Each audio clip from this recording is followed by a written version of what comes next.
Hey there, welcome to my channel. I'm Christy. Today is a preserving my harvest video. I am going to make some broccoli leaf rolls. These are kind of an invention of mine and they're really good, so I hope you do stick around and see how I preserve my broccoli leaves. This year I had a great crop.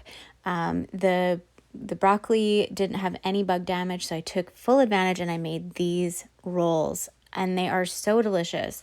So they're a chicken and cheese and broccoli roll. So anyway, we'll get started.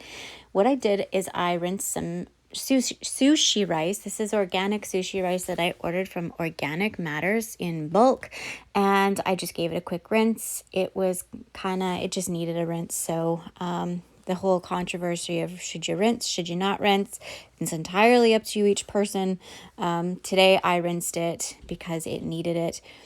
And I had 4 cups. I started with 4 cups of rice, and I ended up, I think I was going for a parboil and then a steam. So I ended up using 4 cups of rice and 6 cups of water. And then I cooked the rice. I put the rice to the side to let it cool, and then I melted a cup of butter and about 2.5 cups of onions that I had shredded in the food processor. It doesn't look like that much in there, but that's approximately how much I had added and cooked down. Then I added about a tablespoon of black pepper and about the same of salt. The salt and pepper should always be to taste, by the way. I didn't have any fresh garlic, but I have some dehydrated stuff, so I threw in a bunch of that, and then I added some whole wheat flour. I had some whole wheat flour in the pantry that I needed to use up, and I used about 4 very generous heaping tablespoon, 5, I guess, 5 heaping tablespoons of flour, whole wheat flour in here, and I cooked the flour flavor out. This is veggie broth. I would probably not use this again if I was doing it. It's the nutritional yeast is really strong in this veggie broth, and I didn't really like it completely. I would have used like a chicken bouillon instead next time. And then what I did is I added 4 cups of turkey bone broth, some that I had homemade. I had cooked Christmas turkey, and then I roasted the bones and cooked the bones in a bone broth and canned it. So I'm just using the pantry supplies that I have on hand, which was turkey. And so I used 4 cups of turkey broth in here and made it a thick sauce. Just keep stirring. I like to add a little bit in it, a little bit in at a time, to build up that nice smooth consistency, and then have a really good base to work with. It smelled really good. The garlic was really nice with the flavor of the onion and the turkey broth. It smelled really, really good. I ended up putting another tablespoon of, probably about a tablespoon and a half of garlic and about a third of a cup of parsley. And then this is chicken. I had 5 small chicken breasts in the quick cooker that I just shredded up. If I had some canned chicken on the shelf that I had pressure canned, I probably would have used that instead and the broth, but I didn't have that, so I just made some in the quick cooker. And then I added about 4 cups of shredded cheddar cheese. I gave that a really good stir and made sure that the cheese was nice and melted, just like a cheese sauce. It's kind of a clumpy, clumpy cheese sauce with all that chicken in there. I added 1 cup of milk. Any milk will do. I usually would use cashew milk, but whatever the preference. I used about half of a tablespoon of chili flakes, and I didn't show it, but I did put a pinch of ground mustard in there as well. And then once that was all combined, I added some of the cooked rice that I had sitting and waiting for this, and I added all the rice. So I had cooked 4 cups of rice, and I don't know the equivalency of this particular rice, of how much it makes in volume, but I just added it all in here bit by bit. I stirred it first and then I added the rest of it after to make it nice and consistent. So I set that to the side to cool because that was the stuffing for those rolls. Now we're going to make some blanch the leaves so we can use them. And so in the sink I have cold water. I have a bowl ready. I have some water simmering on the stove, or getting ready to simmer on the stove. And what I'm doing is I'd washed the broccoli leaves and then I'm just putting them in the water, this is called blanching. I'm sure most of you know that what this is called, but I know some of you are really new to this kind of stuff. So the reason I'm doing this is because it softens the leaves so we can work with them, and also it helps when with the freezing process, it won't break it down. It helps hold the texture in the freezer, and it breaks down or stops the breakdown of the enzymes when you just put fresh vegetables in the freezer. They don't have a good texture over time. So this helps me work with it to make the rolls, and also it helps preserve it for a longer duration of time in the freezer, until we're ready to use this. So I can use these well into the winter and not have to worry about having to use them up right away. So I don't like to cook them too long in the water. I don't like to cook them at all. I just like to soften them in the water and have a good color change of the broccoli itself. I watch the stems to see the stems get a nice bright color, and then I pull it out and I put it immediately in cold water, which is what I have in the sink. I had run some really cold water and I just throw it in there and let it cool off to stop cooking. And I keep working on the next batch of leaves. So these are really big. They're really big leaves, but they don't take long in the water. They are really nice to work with. Some people, when it comes to, this is the same method that I use for doing cabbage rolls, where I have the cabbage and I blanch it, and sometimes I'll just put the whole head in and then just kind of pull off the layers as they loosen off. Or some people just put them directly into the freezer. I don't like to do that because the texture, it kind of goes weird. I don't like it that way. So now I'm just pulling, clearly I'm pulling the broccoli leaves out of the sink and putting them in a strainer so that they can begin draining off the water so we can begin making our rolls. So I have a little workstation set up over here. The stuffing is cooled enough that I can actually handle it. I have my cafeteria trays. If you don't have cafeteria trays in your kitchen, you really should get some because they're very, very handy. I like to use them for flash freezing in the freezer. They're so handy. I put some parchment paper down to prepare to have a place to put our rolls. So what I'm doing here is I'm taking the stem out. If you've ever made any type of roll with any type of vegetable leaf that has these stems, you know that they don't bend very well. And so what I'm doing is I'm just cutting this down so it makes it more flexible and bendy, right? I don't want it stiff. I want it bendable so I can roll it with ease. And so I just kind of cut it so it's a nice thin layer. And then I get my stuffing. And I'm doing some of these as small rolls, and then some of them I'm doing them for like portions as a meal.